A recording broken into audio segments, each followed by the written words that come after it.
Hello everyone, it's Julia here from Inflorescence Designs. Today I'm going to show you how to make bowl and jar covers using Thermoweb's liquid vinyl. I love to bake bread, and I greatly dislike when a recipe calls for you to cover your dough in plastic wrap. I understand that plastic wrap creates a moisture barrier, and it will keep your dough from getting a skin on top. However, I do not like the waste. Today's tutorial is going to show you how to create your own bowl and jar covers that mimics the use of plastic wrap. This tutorial is simple and you can create any size cover you need. So let's begin. First, you need to find the size of the bowl you want to cover. I used my KitchenAid mixing bowl and it measured just under 9 inches. Next, you will need to take your bowl and measure out approximately 3 inches all the way around. I did not do it in this video, but I like to layer my front and back fabric together so that when I cut in the next step, they are identical. You can also use a circle cutting tool if your circle falls within the measurement range of the tool you are using.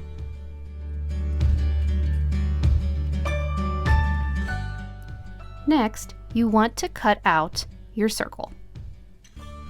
My KitchenAid circle ended up being approximately 15 inches in diameter.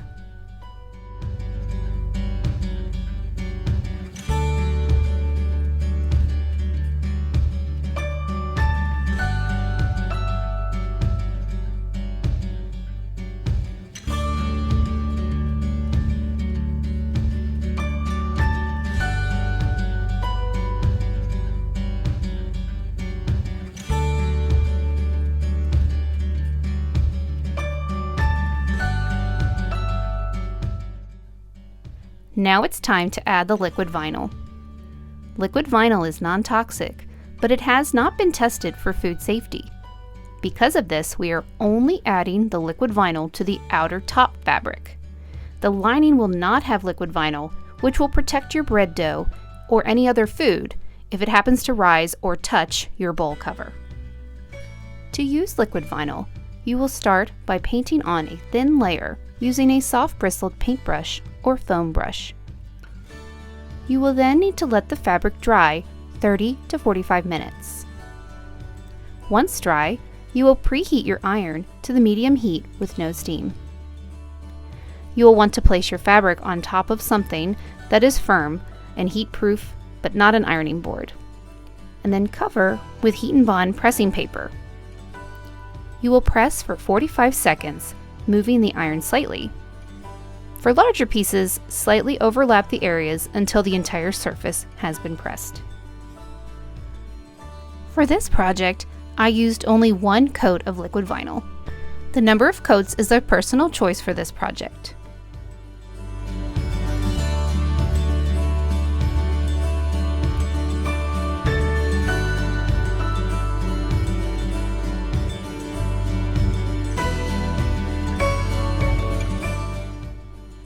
Once the fabric for the top of your food cover has the liquid vinyl applied and pressed, it is time to sew it.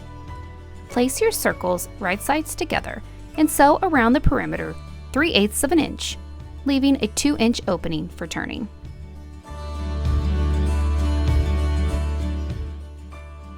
Once sewn, you will need to trim with pinking shears. I like to leave the area that I left open unsewn, as I like to have extra fabric for turning under.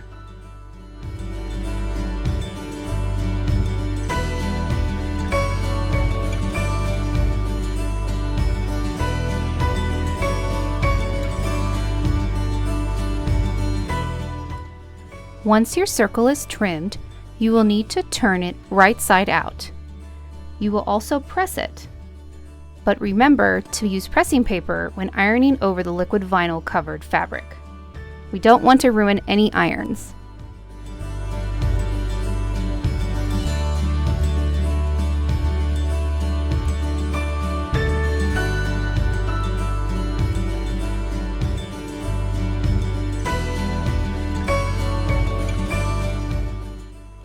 In addition to pressing your circle, make sure to turn under the opening and give it a good press using pressing paper.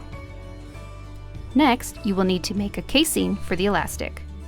Sew 3/4 of an inch away from the edge of the bowl cover, all the way around. When sewing the casing, I suggest having the lining on top and the fabric with the liquid vinyl on the bottom. The fabric with liquid vinyl can sometimes stick to your presser foot, but it goes over the feed dogs just fine. Grab your safety pin and elastic. Attach the safety pin to the elastic and thread it through the casing through the opening.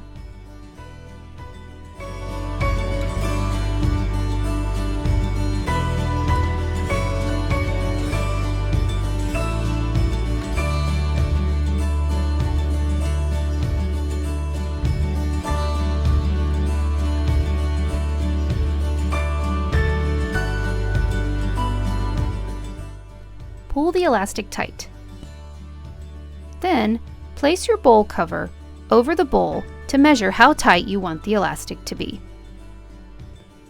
You will then need to mark with a pin or pencil and sew a zigzag stitch.